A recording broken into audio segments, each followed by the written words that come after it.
facts or present realities. Why Israel does not attempt to abuse its power?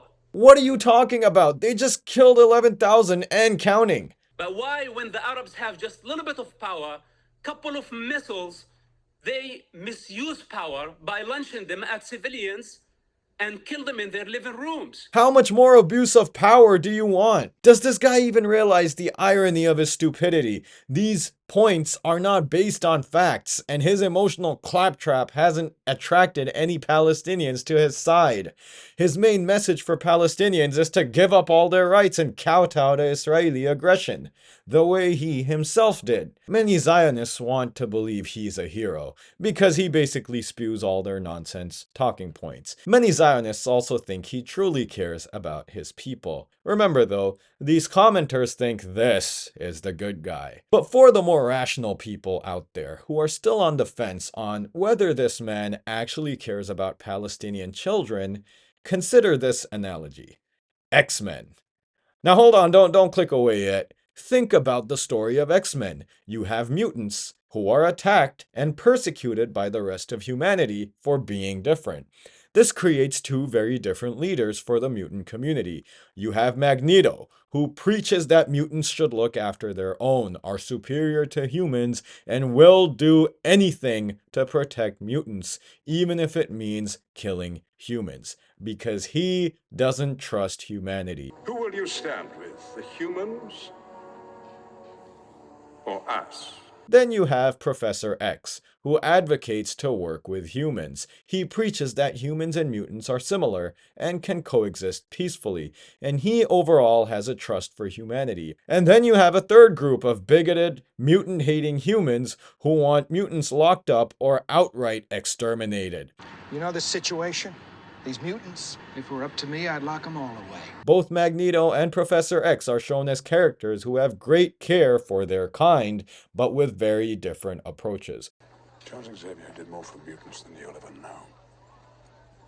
The single greatest regret is that he had to die for our dream to live. One with violence, while the other with peace. Now, while this is nowhere near the most accurate comparison, let's assume Hamas is to Palestinians what Magneto is to mutants. The counter to Hamas's message is the PLO.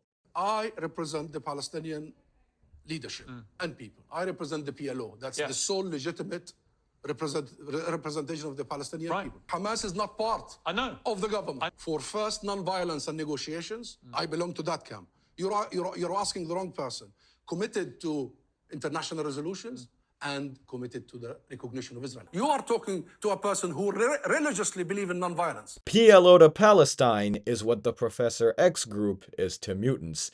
In our example, of course.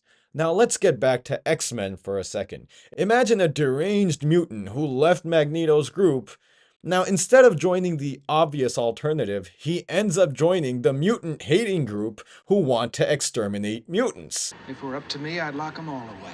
Even in X-Men, they didn't manage to create such a pathetic, spineless character. This is the value of this man. This is why you don't see Palestinians rallying behind his cause. Because he has no cause. His presence only seems to empower the IDF propaganda machine. I am the legitimate representative of the Palestinian children. No, you're not. He is. And he speaks like one. This video is long anyway, but just compare both of their interviews with Piers Morgan and see who actually talks about Palestinians and Palestinian children and who doesn't. So yeah, in conclusion, he's the worst kind of sellout there is. A complete traitor to his people. He will go down in history as a Palestinian Benedict Arnold. A Palestinian Mir Jafar. In fact, no. See, these people actually had an impact on humanity, a very bad one, but they did. This man won't even be remembered. Well, he still has more life to live, so he could still turn it around, but if he doesn't, he will go down in history as one of the most pathetic people who have ever lived. And if he dies on this path, well, let's just say this is why Jahannam has the 7th layer. But you're now working for the devil, and damn you and all your works.